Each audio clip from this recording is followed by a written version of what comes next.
হার না মানা যুবকের গল্প। আল্লাহর উপর ভরসা বদলে দিল জীবন। এক যুবক ছিল, তার নাম ছিল রায়হান। ছোটবেলা থেকে সে খুব মেধাবী ছিল। গ্রামের সবাই বলতো এই ছেলে একদিন অনেক বড় মানুষ হবে। কিন্তু জীবন সবসময় মানুষের ইচ্ছা মতো চলে না। রায়হানের বাবা ছিলেন একজন ছোট ব্যবসায়ী। হঠাৎ একদিন ব্যবসায় বড় ক্ষতি হয়ে গেল। সংসারে অভাব নেমে এলো। পড়াশোনার খরচ চালানো কঠিন হয়ে পড়ল। বন্ধুরা যখন নতুন ফোন কিনত, ভালো কাপড় পরত, তখন রায়হান পুরনো জামা পরে কলেজে যেত। একদিন কলেজ থেকে ফেরার পথে সে খুব ভেঙে পড়ল। আকাশের দিকে তাকিয়ে বলল, হে আল্লাহ, আমি কি এত খারাপ যে আমার জীবনে শুধু কষ্টই আসবে? সেদিন রাতে সে ঘুমাতে পারছিল না। তার মা এসে মাথায় হাত রেখে বললেন, বাবা, মনে রেখো, আল্লাহ যাকে ভালোবাসেন তাকে পরীক্ষা করেন। মায়ের কথাগুলো তার হৃদয়ে গেঁথে গেল। পরদিন ফজরের আজানের শব্দে রায়হানের ঘুম ভাঙল। অনেকদিন পর সে মসজিদে গেল। ইমাম সাহেব সেদিন একটি কথা বলছিলেন, মানুষ যখন সব দরজা বন্ধ দেখে তখন আল্লাহর দরজা খুলে যায়। এই কথাটি যেন তার হৃদয়ে আলো জ্বালিয়ে দিল। সেদিন থেকে রায়হান বদলে যেতে শুরু করল।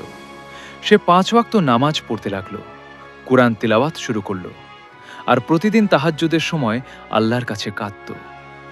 কিন্তু সমস্যা তখনও শেষ হয়নি। একদিন তার বাবা অসুস্থ হয়ে পড়লেন। বাড়িতে টাকা নেই, ওষুধ কেনার সামর্থ্যও নেই। রায়হান শহরে চাকরি খুঁজতে বের হলো। সারাদিন ঘুরেও কোনো কাজ পেল না। ক্লান্ত হয়ে সে রাস্তার পাশে বসে পড়ল। ঠিক তখন সে দেখল এক বৃদ্ধ লোক ভারী ব্যাগ নিয়ে হাঁটতে কষ্ট পাচ্ছেন। রায়হান দৌড়ে গিয়ে বলল, চাচা, আমি কি আপনাকে সাহায্য করতে পারি? বৃদ্ধ লোকটি হাসলেন, বাবা, তুমি কি কোনো কাজ খুঁজছ? রায়হান অবাক হয়ে বলল, জি চাচা, কিন্তু কোথাও কাজ পাচ্ছি না। বৃদ্ধ লোকটি তাকে নিজের দোকানে নিয়ে গেলেন। ছোট একটি লাইব্রেরি ও ইসলামিক বুকশপ ছিল সেটি। তিনি বললেন, আজ থেকে তুমি এখানে কাজ করবে। রায়হানের চোখে পানি চলে এলো। সে মনে মনে বলল, হে আল্লাহ, আমি তো শুধু একজন মানুষকে সাহায্য করেছিলাম, আর আপনি আমার জন্য রিজিকের দরজা খুলে দিলেন। দিন যেতে লাগলো। রায়হান খুব সততার সাথে কাজ করত। দোকানে আসা মানুষদের সুন্দর ব্যবহার দিয়ে মুগ্ধ করত। দোকানের মালিকও তাকে নিজের ছেলের মতো ভালোবাসতে লাগলেন। একদিন দোকানে এক ধনী ব্যবসায়ী এলেন। তিনি রায়হানের ব্যবহার দেখে খুব খুশি হলেন। কথা বলতে বলতে জানতে পারলেন রায়হান পড়াশোনা চালিয়ে যেতে চায়, কিন্তু টাকার অভাবে পারছে না। ব্যবসায়ী বললেন, তুমি যদি সত্যিই পড়তে চাও, আমি তোমার পড়াশোনার দায়িত্ব নিলাম। রায়হান যেন বিশ্বাসই করতে পারছিল না। সেদিন রাতে সে সিজদায় পড়ে অনেক কাঁদল। সে বুঝতে পারল, আল্লাহ কখনো বান্দাকে একা ছেড়ে দেন না। বছর কয়েক পরে রায়হান একজন সফল ইসলামিক বক্তা হয়ে উঠল।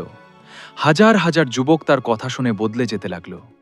একদিন এক তরুণ তাকে প্রশ্ন করল, ভাই, আপনার সফলতার রহস্য কি? রায়হান মুচকি হেসে বলল, আমি সফল হয়েছি কারণ আমি হতাশ হইনি। মানুষ আমাকে ফিরিয়ে দিয়েছে, কিন্তু আল্লাহ আমাকে ফিরিয়ে দেননি। তারপর সে একটি কথা বলল যা সবার হৃদয় ছুঁয়ে গেল, যখন তোমার জীবন অন্ধকারে ঢেকে যাবে, তখন মনে রেখো, রাত যত গভীর হয়, ফজর তত কাছাকাছি আসে। গল্পের শিক্ষা, আল্লাহর উপর ভরসা কখনো বৃথা যায় না। কষ্ট মানুষকে ধ্বংস করতে নয়, শক্তিশালী করতে আসে। নামাজ ও দোয়া মানুষের জীবন বদলে দিতে পারে। ছোট একটি ভালো কাজও জীবনের মোড় ঘুরিয়ে দিতে পারে। হতাশা মুমিনের পথ নয়। আপনি আজ যে কষ্টের মধ্যে আছেন, হয়তো সেটাই আপনাকে আল্লাহর সবচেয়ে কাছের বানিয়ে দেবে। তাই কখনো হতাশ হবেন না, কারণ আল্লাহ সব দেখছেন।